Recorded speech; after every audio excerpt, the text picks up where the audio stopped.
Bonjour à tous et bienvenue.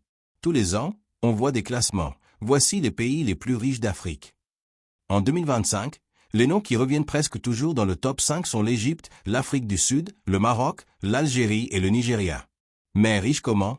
Et est-ce que ça veut dire la même chose pour tout le monde? On va voir ça calmement dans quelques instants. D'abord, petite précision importante. Quand on parle des pays les plus riches, 99% des classements utilisent le PIB nominal total. C'est simplement la valeur de tout ce que le pays produit en un an, en dollars.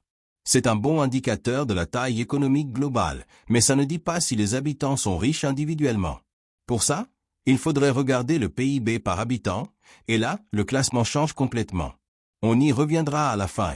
Donc voici le top 5 en 2025 selon le PIB nominal total, chiffre FMI, Banque mondiale et AFDB actualisé fin 2025. On l'Égypte en top 1 avec environ 420 milliards de dollars. Ensuite, on a l'Afrique du Sud en deuxième position avec environ 410 milliards. S'ensuit le Nigeria placé en top 3 avec environ 390 à 400 milliards, puis l'Algérie avec environ 260 milliards et enfin en cinquième position, on a le Maroc avec environ 160 à 165 milliards. On va les passer en revue un par un. Numéro 1, l'Égypte. Depuis 2023 à 2024, l'Égypte a dépassé l'Afrique du Sud grâce à plusieurs facteurs. Investissement massif des pays du Golfe, Qatar, Émirats, Arabie Saoudite, extension du canal de Suez, plus de revenus, boom de la construction et de l'immobilier, gros contrats gaziers en Méditerranée orientale. Attention, le pays reste très endetté et l'inflation a été très forte ces dernières années. Mais en brut, c'est actuellement le plus gros PIB africain. Numéro 2, l'Afrique du Sud. Pendant longtemps, c'était le leader incontesté. C'est toujours le pays le plus industrialisé et diversifié du continent, mines, finances, automobiles, chimie. Mais la croissance est très faible depuis 10 ans à cause des coupures d'électricité, load shedding, de la corruption et du chômage élevé. Résultat, elle se fait doucement rattraper et dépasser. Numéro 3, le Nigeria. Le géant démographique, plus de 220 millions d'habitants. C'est le premier producteur de pétrole d'Afrique et ça représente encore 80 à 90% de ses exportations.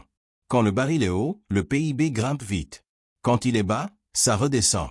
En 2025, avec le pétrole autour de 80 à 85 $, le Nigeria reste dans le podium, mais il a perdu sa place de numéro 1 qu'il avait reprise brièvement en 2022 à 2023. Numéro 4, l'Algérie. Presque uniquement pétrole et gaz, 95% des exportations. Grâce aux prix élevés du gaz vers l'Europe depuis 2022, l'Algérie a rempli ses caisses et a vu son PIB bondir. En 2025, elle est solidement quatrième et se rapproche même du podium certains trimestres. Numéro 5, le Maroc. C'est le seul pays du top 5 qui n'est pas principalement pétrolier. Économie très diversifiée, phosphate, automobile, usines Renault et Stellantis, tourisme, agriculture, énergie renouvelable. Croissance régulière autour de 3 à 4% par an. Le Maroc a dépassé l'Éthiopie et le Kenya ces dernières années et s'installe durablement dans le top 5. Petite comparaison rapide qui fait vraiment réfléchir. Prenez le Nigeria, c'est régulièrement le numéro 1 ou le numéro 3 africain en PIB total, autour de 390 à 400 milliards de dollars en 2025. Pourtant, il n'apparaît même pas dans le top 10 des budgets d'État. Le budget fédéral 2025 du Nigeria est d'environ 34 milliards de dollars seulement.